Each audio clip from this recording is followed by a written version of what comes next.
मतलब maximum question बन रहे हैं और उसका सिलेक्शन जस्ट होने वाला है और जस्ट उसकी सिर्फ एक मिस्टेक के कारण कि उसने OMR सीट फिल करने में कुछ गलती की, सिर्फ उसके इस मिस्टेक के कारण उसका सिलेक्शन रुक गया।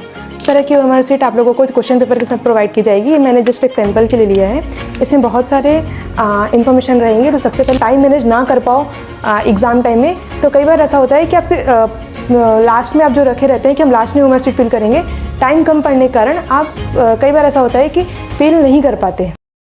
हे guys, welcome back to my YouTube channel. I am Muskaan Jaswal from PTJNM medical college Raipur, Chhattisgarh. So आज मैं आप लोगों का एक मोस्ट कॉमन कन्फ्यूज़न दूर करने आई हूँ, जिसको लेके मैक्सिमम बच्चे बहुत कन्फ्यूज रहते हैं, और वो है OMR सीट फिलिंग। देखो, आप लोगों ने कभी सोचा है कि आप लोग किसी बच्चे ने साल भर बहुत मेहनत की है और उसके टेस्ट में बहुत अच्छे मार्क्स आ रहे हैं। इनफैक्ट नीट के एग्जाम में भी उससे सारे क्वेश्चन बने, मतलब मैक्सिमम क्वेश्चन बन रहे हैं और उसका सिलेक्शन जस्ट होने वाला है, और जस्ट उसकी सिर्फ एक मिस्टेक के कारण कि उसने OMR सीट फिल करने में कुछ गलती की, सिर्फ उसके इस मिस्टेक के कारण उसका सिलेक्शन रुक गया। सो वो कितना पेनफुल सिचुएशन होगा, आप समझ रहे हैं। सो आज हम इस वीडियो में यही बात करेंगे कि OMR सीट फिल कैसे करना चाहिए। सो बिना टाइम वेस्ट किए जल्दी से वीडियो स्टार्ट करते हैं। इस तरह की OMR सीट आप लोगों को क्वेश्चन पेपर के साथ प्रोवाइड की जाएगी। मैंने जस्ट एक सैम्पल के लिए लिया है, इसमें बहुत सारे इन्फॉर्मेशन रहेंगे। तो सबसे पहले जैसे ही आपको OMR सीट मिलेगी, तो जो भी इसमें इन्फॉर्मेशन है, लाइक आपका रोल नंबर, जो मोस्ट इंपॉर्टेंट है, इसको बहुत अच्छे से फिल करना, इसमें गलती मत करना, क्योंकि अगर एक बार OMR सीट में कोई गलती होती है तो दोबारा आपको OMR सीट प्रोवाइड नहीं की जाएगी। सबसे ज़्यादा इंपॉर्टेंट है आपका रोल नंबर, आपका पेपर कोड, जो भी इन्फॉर्मेशन है उसको बहुत अच्छे से फिल करना। अगर हम देखें तो OMR सीट फिल करने के 3 मेथड होते हैं। पहला ये कि आप हर क्वेश्चन करने के बाद OMR सीट फिल करें, लाइक आप फर्स्ट क्वेश्चन करें, देन उसका OMR सीट फिल कर लिए, सेकंड क्वेश्चन की, देन उसका आंसर फिल कर लिए, ठीक है। देन सेकंड मेथड ये आता है कि आप पर्टिकुलर कोई एक सब्जेक्ट, लाइक फिजिक्स, केमिस्ट्री या बायो, तीनों में से कोई भी एक सब्जेक्ट करने के बाद उसका OMR सीट फिल कर रहे हैं, ठीक है। देन थर्ड मेथड ये आता है कि आप तीनों सब्जेक्ट, मतलब जितना आपका जो भी आपका क्वेश्चन पेपर है, पूरे क्वेश्चन सॉल्व करने के बाद आप लास्ट में OMR सीट फिल कर रहे हैं, ठीक है। ये 3 मेथड होते हैं। लेकिन अगर मैं बोलूं तो जो लास्ट वाला मेथड है कि आप, जैसे कई बच्चे होते हैं वो ये सोचते हैं कि मतलब फिजिक्स, केमिस्ट्री, बायो पूरा क्वेश्चन पेपर सॉल्व करने के बाद हम लास्ट में OMR सीट फिल करेंगे। बहुत सारे बच्चे ऐसा करते भी हैं, लेकिन देखो मैं इस चीज़ को अवॉइड करती हूँ। क्यों? क्योंकि हो सकता है कि आपके पास लास्ट में उतना टाइम ना बचे। मैं आपको बार बार बोल रही हूँ कि अगर आपका आपसे क्वेश्चन अटेम्प्ट नहीं हो रहे, क्वेश्चन नहीं बन रहे, उस कारण आपका सिलेक्शन नहीं हो रहा, तो एक बार ठीक भी है।